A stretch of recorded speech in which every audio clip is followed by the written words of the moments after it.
तुम्हाला सगळ्यांना सांगतो, जे हुंडा घेतील ते नामर्द, असं माझं वैयक्तिक मत आहे. कारण ती बायको लक्ष्मी म्हणून घरात आणायची, तिने आपल्या लेकरांना जन्म द्यायचा, तिने त्यांच्यावर संस्कार करायचे. मग ती घरात येताना भीक माग्यासारखे पैसे कशाला मागायचे तिच्या बापाकडे? काय गरज आहे त्याची? उद्या जर स्त्री टिकली नाही तर समाज कसा टिकेल? आपल्या देशाचं नाव काय? आपल्या देशाचं नाव काय? भारत. आणि आपण काय म्हणतो? भारत माता की जय. कशामुळे? भारत हा पुल्लिंगी शब्द आहे, पण आपण भारत माता म्हणतो. त्याचं कारण असं की आदी शक्तीचं महत्व आपल्या सगळ्यांना कळलेलं आहे, आपल्या जुन्या माणसांना कळलेलं आहे, म्हणून त्यांनी भारत माता म्हणलेलं आहे. आपण ज्ञानेश्वर माऊली म्हणतो. तर आपण लक्षात घ्या की ही जी माऊली आहे ती आज आपण जपली. शेतकरी आत्महत्या करतो पण त्याची माऊली नाही जात. ती लेकरं सांभाळत बसती, जिद्दीनं टिकून चिटकून. गिरिजा म्हणली ते काही खोटं नाहीये, ती सगळा संसार चालवते. त्याच्यामुळे आपण हे लक्षात घेतलं पाहिजे की आपल्या माऊलीलाही आपण उभं केलं पाहिजे. आणि या सामूहिक विवाहासाठी तुम्ही आज इथे आवाहन केलं, सगळे जण येतील, त्याचा काहीच विषय नाही. त्यामुळे त्याबद्दल तुमचं प्रशांत भाऊ मनापासून मी अभिनंदन या मंचावरून करतो. दुसरं, मी तरुण आलेले नाहीत, बरीच मंडळी वेगवेगळी वागतात, वेगळं राहतात. पण आजच्या तारखेला आज या ठिकाणाहून मी सांगतो की जोपर्यंत या देशात शेतकरी एकत्र येणार नाही तोपर्यंत त्याला न्याय मिळेल असं मला वाटत नाही. शेतकरी बांधवांनी एकच जात यापुढे लक्षात ठेवायची, आपण शेतकरी, आणि सगळ्यांनी मिळून काम केलं तर उभं राहण्याची शक्यता आहे. कारण फार साधे साधे मुद्दे आहेत, साधी गणितं आहेत. 73 साली पहिला वेतन आयोग लागू झाला, त्यावेळी एखाद्याचा पगार 75-100 रुपये होता.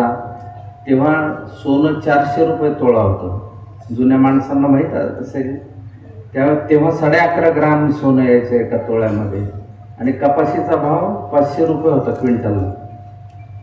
आज 2025 आहे. एखाद्याचा पगार हा 1,00,000-1.5 लाखाच्या घरात गेलाय. सोन्याचा भाव 1,00,000-1.5 लाखाच्या घरात चाललाय. कपाशीचा भाव 3,000, 4,000, 5,000 याच्यातच अडकलेला आहे. तर मला असं वाटतं की ही विषमता, शेतकऱ्यांची सर्वार्थाने सगळीकडून चाललेली लूट थांबणं ही फार महत्वाची गोष्ट या देशाला जर महासत्ता व्हायचं असेल तर आवश्यक आहे, असं माझं वैयक्तिक मत आहे. सर्व बाजूच्या शेतकऱ्यांचं दुःख जवळून पाहता आलं. मराठवाड्यातल्या, विदर्भातल्याच नव्हे तर कोकणातल्या, तळ कोकणातल्या, पश्चिम महाराष्ट्रातल्या सगळ्या शेतकऱ्यांचं, सर्व शेतकरी बांधवांचं दुखणं सारखं आहे. फक्त ते वेगवेगळ्या हेडिंग खाली काम करतात एवढंच. कुणी कपाशीचं हे करतं, कुणी सोयाबीनचं करतं, कुणी ऊसाचं करतं, कुणी द्राक्षाची शेती करतं, कुणी हापूस आंब्याची शेती करतं. पण सगळ्यात महत्त्वाचं, समस्या सगळ्यांची एक आहे की त्याला, म्हणजे साधा मुद्दा मला असा वाटतो की एका लोखंडाच्या सळीपासून त्याचे खिळे बनवणारा जो माणूस असतो तो त्याची किंमत ठरवतो. त्याला विचारलं तो काय करतो, तो म्हणतो मी बिझनेसमन आहे. मग एका दाण्याच्या धान्यापासून हजारो दाणे बनवणारा शेतकरी आज बिझनेसमन का नाही, हा मला पडलेला प्रश्न आहे. म्हणून कलावंतगिरी करता करता आपण याही बाजूला मदत केली पाहिजे असं माणूस म्हणून जेव्हा जाणवलं, त्यावेळी अंशतः मला नाम फाउंडेशनचा एक सदस्य होता आला याचा आनंद, आणि 10 वर्ष या कामात देता आले ह्याचाही मला मनापासून आनंद आहे. आज अतिवृष्टी झाली महाराष्ट्रात, कधी नव्हे त्या परिसरात कधी नव्हे एवढा पाऊस पडला. त्याच्यावर आता चर्चा चर्वणं होत राहतील. कधी अतिवृष्टी असते, कधी अनावृष्टी असते, कधी लाल निना इफेक्ट असतो, कधी अल निनो इफेक्ट असतो. ह्या सगळ्या गोष्टींवर भाष्य केलं जाईल.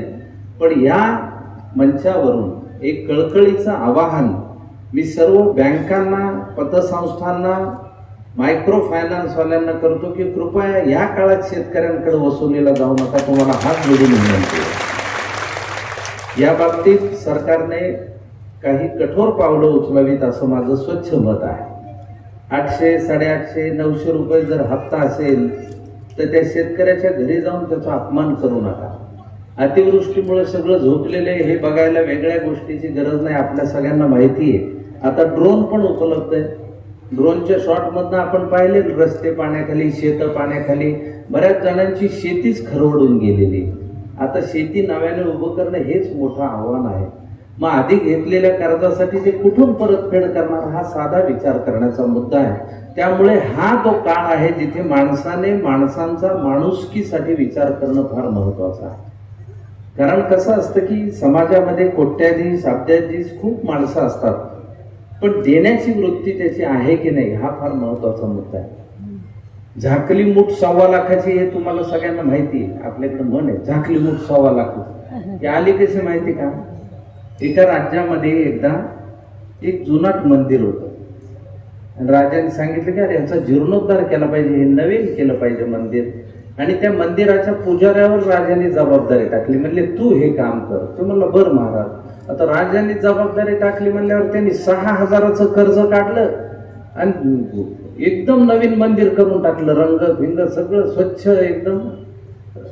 राजा आला, राजाने बघितलं मंदिर तर नवीन झालेलं आहे. पुजाऱ्याला त्याने अभिनंदन केलं आणि त्याच्या हातात 4 आणे ठेवले.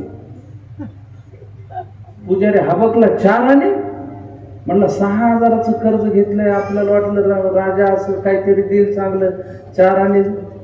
तो घट्ट मोठच दाबून बसला. लोक विचारायला लागले राजाने काय दिलं. नाही, मग फार महत्वाची वस्तू दिली राजा, दाखवता येत नाही म्हणून. लोक अजून गर्दी करून काय आज मोठीमध्ये, नाही नाही काहीच नाही म्हणलं, महत्वाची गोष्ट दिली महाराजांनी, कुणालाच दाखवता येत नाही, काहीच नाही. गदारोळ पसरला, सगळे विचारायला लागले राजाने त्याला काहीतरी दिलं आणि त्याने मुठीत झाकले, कोणालाच दाखविना. तो म्हणल्यावर कस काय दाखविना काय? हळूहळू राजापर्यंत ही बातमी गेली. पुजारी काही मूठ उघडीना आणि तो काही कोणाला दाखविना.